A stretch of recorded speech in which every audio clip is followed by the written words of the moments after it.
Hi guys, happy full strawberry moon in Sagittarius.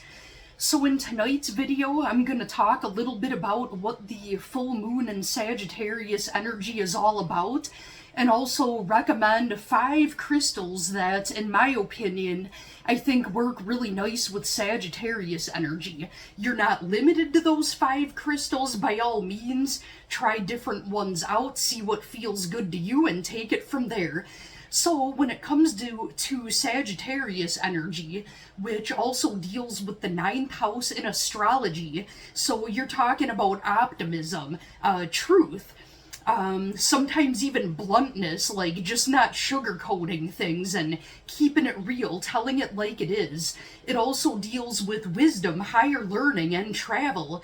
So when we're talking about a full moon in general, the full moon is all about reaping the fruits of your labor, the harvest. So all those seeds and manifestations that you planted, especially when the moon was new in Sagittarius, which would have been back in December of 2022, now you may finally be seeing those goals progressing. It doesn't mean that you've completed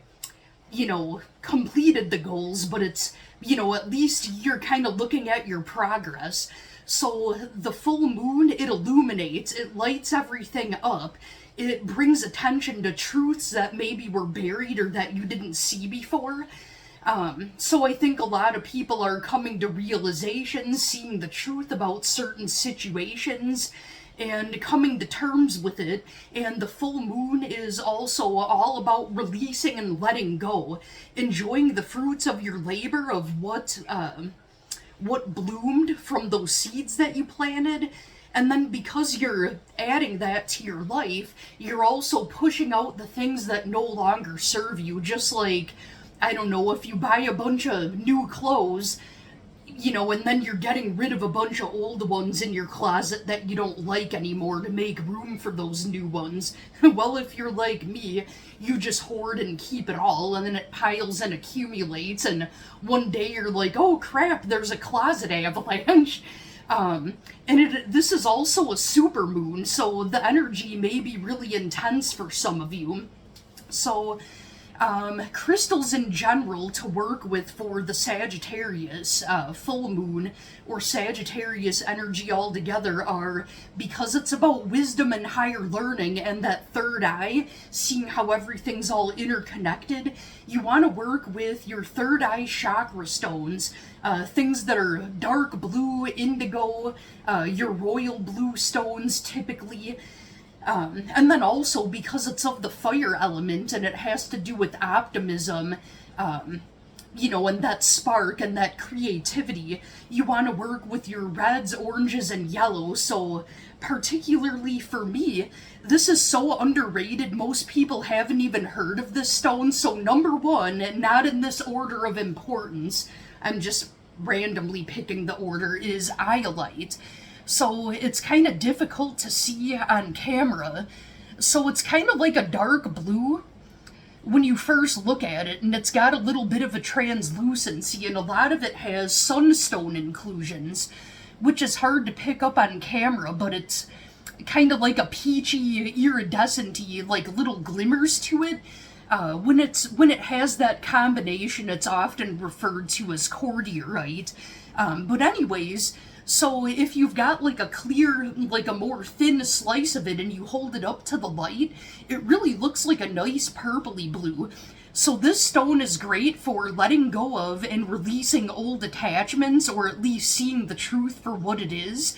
It taps you into that third eye, and it can also free you of addictions. Not completely, I mean, you have to do the work, but it can help aid you in digging into your own self to get that power to release addictions. And that doesn't just include substances. Some people can be addicted to toxic cycles. They can be addicted to letting somebody rent space in their head that doesn't need to be there. This can help aid you in seeing things for what it is so that you're able to release it. And it does also enhance your own intuition that's already there. So next, this one's a little bit more well known, so we've got some good old classic lapis lazuli. It's this beautiful royal blue stone, and it has tiny little goldish copper looking inclusions in it, like little speckles. So those are pyrite inclusions. And what pyrite does when it's added to this stone, so without the pyrite, it's considered sodalite. They're almost exactly the same thing. But lapis lazuli has pyrite inclusions. Pyrite, which is it's fool's gold, that one's good for manifestation and willpower because it's connected to that solar plexus chakra. So when you add it to the lapis lazuli, it's a stone of the truth, it's a stone of communication, and also that third eye. And it's really grounding. I'm not sure how to explain it or why. And if you combine it with amethyst, it's great for sleep and dream recall. And why not? Whatever it does, it's so pretty. Why wouldn't you want some lapis lazuli?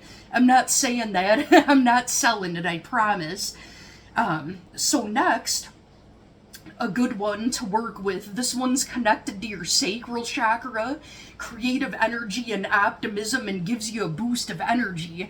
So that is carnelian, which is a form of agate. It's great for motivation, lighting a fire under your butt.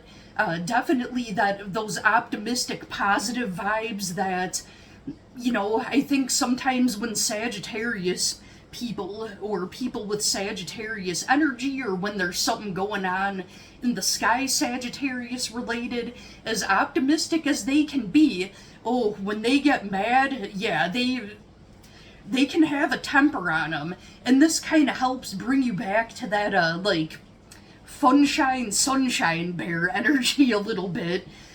And next, so then is citrine. I talk about this in a lot of my videos. So citrine is great for cleansing.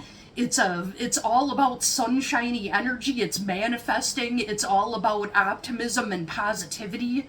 I don't know if the camera picks it up, but it does have some rainbows on the inside of it, due to fractures within the crystal.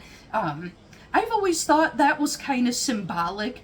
Like if people have some things inside of them that are broken on the inside and you heal, it's like you've got that rainbow energy going on. So yeah, citrine is great for setting goals, manifesting. It kind of gives you a little pep in your step. And last but not least, so out of all of the precious stones, which includes emerald, sapphire, ruby, and diamond, I feel like different people connect to different ones, and I'll give you some ideas based on your zodiac sign.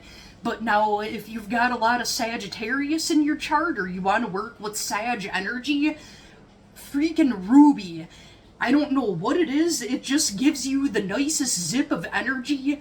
It's also, not just associated with the heart chakra, but it's also associated with the root chakra. It keeps you grounded, it keeps you in a protective bubble, and it just, gives you such a boost of happy, zippy energy, it's so hard to explain. I'm wearing a tumble in my little necklace I've got here, too.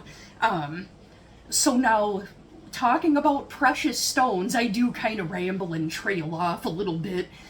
So emerald, it's a nice stone, but I don't really feel its energy that much, neither do I with sapphire or diamond, but ruby, I definitely feel it. I have a lot of Aries in my chart. So with ruby, I think that it connects to people really well that have a lot of fire sign placements, which is Aries, Leo, and Sagittarius.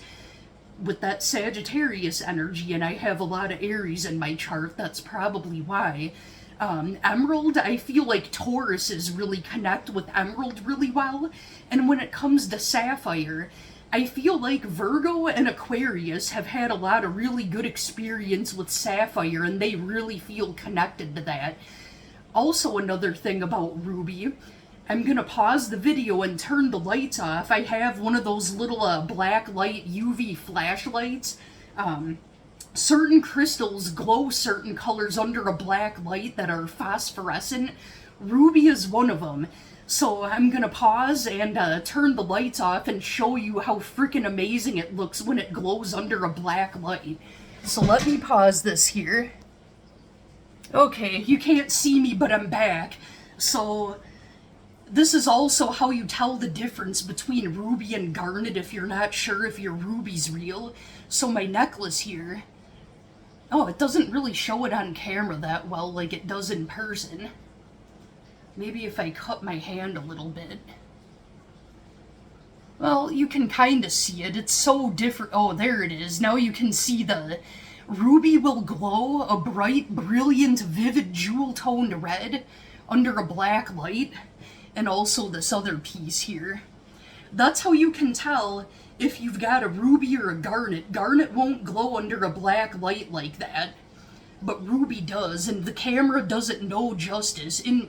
That looks a little more like how it does in person. Wow, my teeth look really white.